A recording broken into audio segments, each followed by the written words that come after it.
So ఈరోజు topic machine learning బేసిక్స్లో house prediction mini project. So ఇక్కడ నేను ఇన్పుట్ డేటా సెట్లో area, bedrooms, bathrooms, so price, ఇది యాక్చువల్ ప్రైస్, ఇది ఇన్పుట్ డేటా సెట్లో ఉన్న ఫీచర్స్. సో ఈ డేటాని ఇచ్చి ఫస్ట్ ప్రిపేర్ చేస్తాము. డేటా ప్రిపేర్ చేసినాక దాన్ని మనం స్ప్లిట్ చేస్తాము. ట్రైనింగ్ ఎంత పర్సంటేజు, టెస్టింగ్ ఎంత పర్సంటేజ్ అని చెప్పి స్ప్లిట్ చేసి ఈ ట్రైనింగ్ ఈ 80% దీంతో ట్రైన్ చేస్తాం మోడల్. తర్వాత ఈ 20%తో టెస్ట్ చేస్తాం.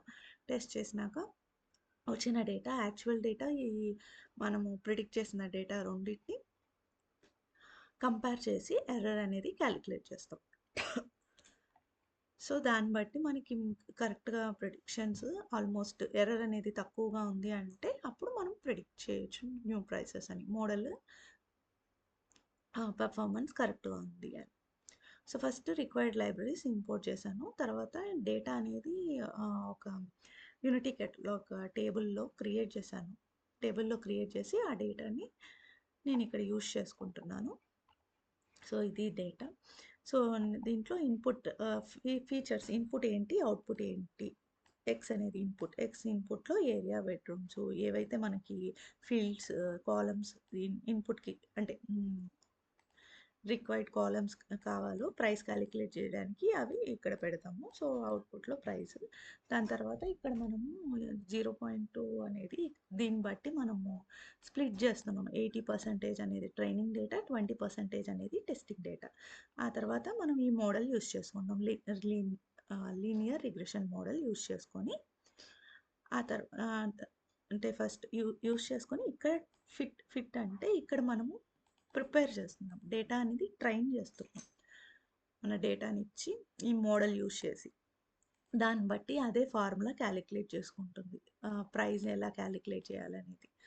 ఆ తర్వాత ఇప్పుడు ట్రైన్ డేటా యూజ్ చేసి మనము మోడల్కి ట్రైనింగ్ అయిపోయింది ఇక్కడ. అంటే డేటా అనేది ట్రైన్ అయ్యి ప్రిడిక్షన్ అంటే ప్రైస్ ఎట్లా ప్రిడిక్ట్ చేయాలనేది అదే అర్థం చేసుకుంటుంది.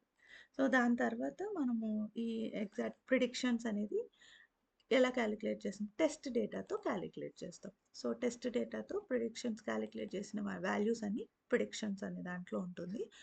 సో ఇప్పుడు మనం ఈ ప్రిడిక్షన్స్ దాంట్లో టెస్ట్ డేటా ఉంటుంది కదా, దాంట్లో మనం ఆ డేటా ఇచ్చి, ఇన్పుట్ డేటా ఇచ్చి ప్రిడిక్ట్ చేయొచ్చు.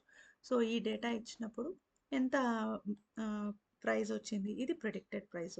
అదే మనము యాక్చువల్ డేటాలో 1360 ఏరియాకి చెక్ చేస్తే ఇది యాక్చువల్ ప్రైస్, ఇది ప్రిడిక్షన్ ప్రైస్. సో మనం ఎర్రర్ క్యాలిక్యులేట్ చేయాలంటే ఈ actual price minus predicted price divided by actual price into 100, అది ఎర్రర్ అనేది మనం క్యాలిక్యులేట్ చేస్తాం, ఎర్రర్ పర్సెంటేజ్. ఇది టెస్ట్ డేటా కదా, test data 20 rows, total 100 rows, అందులో టెస్ట్ డేటా మనం 20 రోస్ తీసుకున్నాం కాబట్టి ఇట్లా టెస్ట్ చేసి యాక్చువల్ ప్రైసెస్లో కంపారిజన్ చేసుకొని మనం ఎర్రర్ పర్సెంటేజ్ చూసుకొని దీన్ని బట్టి మోడల్ పెర్ఫార్మెన్స్ బెటరా కాదా అనేది చెక్ చేసుకోవచ్చు. సో నెక్స్ట్ ఇది గ్రాఫ్, యాక్చువల్ ప్రైస్ లైక్ ఇది ప్రెడిక్టెడ్ ప్రైస్కి గ్రాఫ్ గీసాను. సో లీనియర్గా వస్తుందా లేదా, ఆల్మోస్ట్ లీనియర్గా ఉందా లేదా అనేది మనం ఇది పర్ఫెక్ట్ ప్రిడిక్షనా కాదా అనేది చెక్ చేసుకోవచ్చు. Thank you.